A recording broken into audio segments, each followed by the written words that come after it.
बँकची स्लिप कशी भरायची ते आपण बघणार. पैसे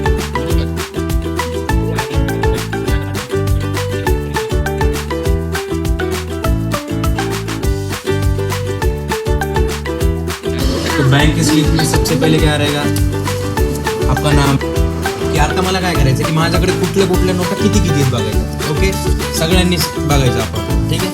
आता माझ्याकडे 2000 सध्या नोट नाही आहे, 1000ची नाही. माझ्याकडे 500ची नोटा किती आहेत ऐका ना.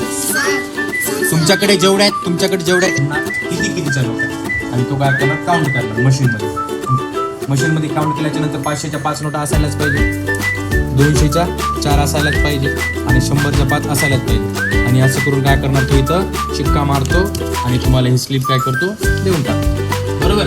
हे अकाउंट जाईल तुमच्या, तुम्ही अकाउंटमध्ये जेवढे पैसे ते तुमच्या अकाउंटमध्ये जमा होतील आणि ते तुमच्या कळालं. चलो जाऊ आपण.